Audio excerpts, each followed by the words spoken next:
exciting breaking news here on Celtics Today by Chat Sports. Kristaps Porzingis is expected to make his season debut tonight versus the Los Angeles Clippers per Shams Charania of ESPN. We knew that he was originally supposed to start making his return to the court in December, so he beat his recovery time for about a week, but we were still expecting around the holidays. We were expecting after December 25th. So the fact that he is now returning nearly a month before, at least I thought he was going to return to the court, is massive. If you guys haven't already, go on ahead and hit that subscribe button for me. Obviously not in the Chat Sports office here. Just doing this video at home before I head into work because we will be live tonight versus the Celtics versus Clippers game. Now for Kristaps Porzingis' season debut, not just a regular season game. So let's go on ahead and break down what Kristaps Porzingis, what his recovery kind of looked like here for the last couple of months. As we know, he did have surgery in June, and he had to recover that tibialis posterior tendon in his left leg, one of the rarest leg injuries in the world. He successfully had surgery after the Boston Celtics won the NBA Finals. Now, he had about a 6-month window to return to the basketball court. But the good news is that about 2 weeks ago, the Maine Celtics did announce that, and the Boston Celtics announced that Kristaps Porzingis and Xavier Tillman were being sent to Maine to scrimmage, practice, really ramp up that physical contact for Porzingis to be able to return this soon to the NBA court. And then there were no official reports out there as to how that scrimmage actually went, but Joe Mazzulla did come out here and say he watched a little bit of it and he said it looks great. And another thing to note here is that Porzingis has been ramping up for quite some time now when you start to put those puzzle pieces together. Before almost every single regular season game for the Boston Celtics, Porzingis is doing some kind of activity, whether it's taking three-point shots, whether it's dunking or doing shuttle runs from coast to coast, or maybe just the free throw line to the half-court line.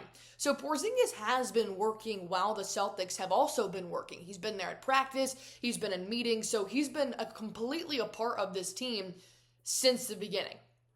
So we do know that if Porzingis does play tonight, because as of right now he is listed as probable on the Boston Celtics injury report ahead of his game tonight with Clippers, and there is no report out there saying what his role is technically going to be just yet, how many minutes he's going to play, if he will be starting, and what that's going to look like. But the good news is that he's back.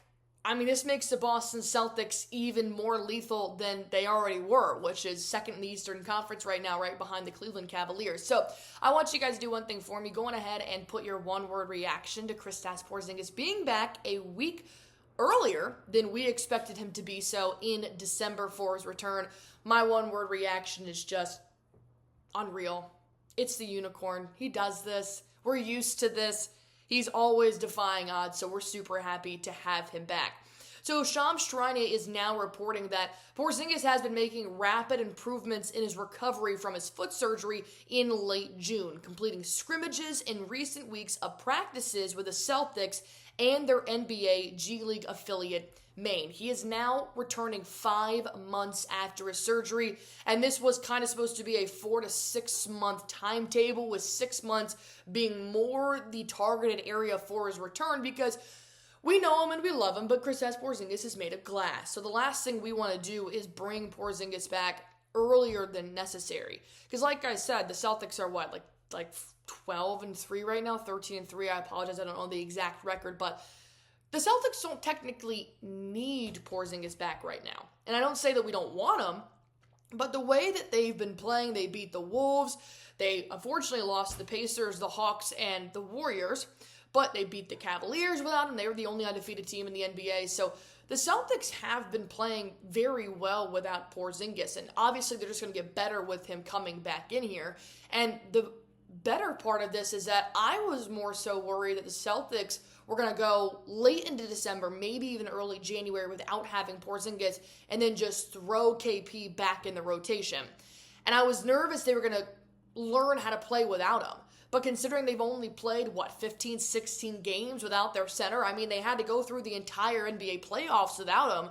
So I think this is a really good timetable for Porzingis to just come back in, start his production, and don't allow the Celtics to get too comfortable without having their 7'3" Latvian center in there that also loves to drain threes. Let's see if there's anything else out there that Shams has reported. It doesn't look like it, but he did just want to reiterate that last year, Porzingis was averaging 20 points a game, 7.2 rebounds, 2 assists, and 1.9 blocks per game. So, yeah, he's going to help the Celtics a lot, even tonight, if he does end up playing. But before we hop into a little bit more here on the deep dive of Kristaps Porzingis returning to the Boston Celtics here tonight, I do want to tell you guys about Prize Picks, the #1 daily fantasy sports app in America. I play it every single game day, including yesterday when football games were going on. I'm going to play it tonight now with Boston Celtics playing. Got some football going on later today. So if you guys want to go on ahead and join in, it's super easy to do so. All you guys have to do is just pick more or less on a player's projected stats, and you can win up to 100 times your money with as little as 4 correct picks. You can play this in over 30 different states, including Cali, Georgia, Florida, Texas. And I know that I play it every single day. It's actually probably the easiest part of my day, not to mention every Tuesday is Taco Tuesday, which is 25% off a discounted player projected stats. And then every Friday is Flex Friday, win your money back up to $20. And they like to throw a couple of discounts in there just for fun. So if you guys want to go ahead and get started today, all you have to do is download the Prize Picks app, use promo code CLNS. This will give you guys $50 instantly when you play your first $5 lineup. Download the Prize Picks app, use promo code CLNS. This will give you $50 instantly when you play your first $5 lineup. Prize Picks, run your game. Porzingis should be doing that here later today, thankfully. I mean, this was a Shams bomb, if we're calling it that. I don't know, like a former Woj bomb that took me by surprise. I didn't see any initial report, nothing from Missoula last night that was leading me to believe that the Celtics were going to activate him today. So this comes by a complete surprise, and the good news is that whether or not Porzingis wanted to come back, it didn't matter because this was fully 110% on the training staff, the medical staff with the Celtics. So that's why I'm okay with him coming back, because I know medical professionals way above my pay range have allowed him to play here tonight.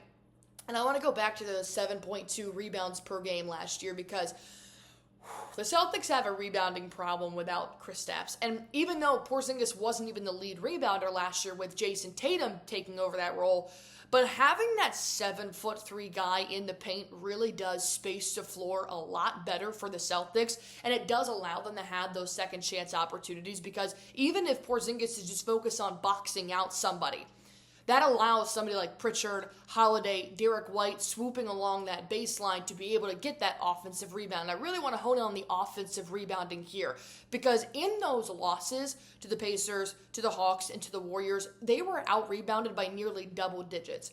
And those are just second chances. Those are free points pretty much.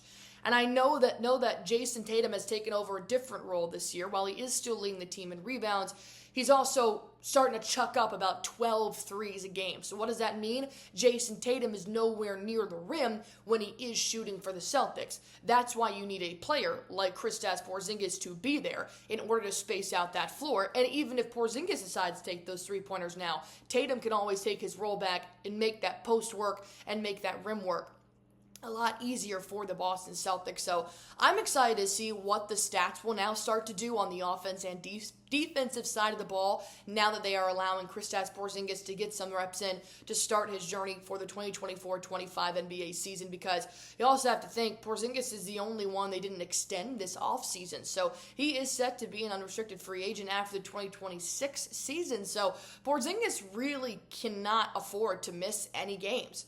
And the only thing for Porzingis returning here tonight is you just hope that he stays healthy. That's another key to this. Is great. He's coming back. The rehab went great. The recovery went great. How long can he stay healthy? Because I said it before, he's made of glass. And that's the only downfall of having a player of his size and of his capabilities, is that, that body's moving all types of ways. So I'm sure he's more prone to injuries than not. So we're going to have to wait and see if Kristaps Porzingis is going to be the same player that we have known and love in a Celtics uniform. I have no doubt that Porzingis is going to come back in here, earn his minutes back, really get that work in. And what we've also learned in those 15, 16 games without KP is that Neemias Queta can get the job done. Luke Cornett, Jordan Walsh has started to craft out a spot for him. So this is really good news heading forward for the Boston Celtics. And if you guys want more good news, bad news, any news, or rumors on the Boston Celtics, well, this is the channel for you. Go on ahead and do one thing for me and just hit that sub button for me.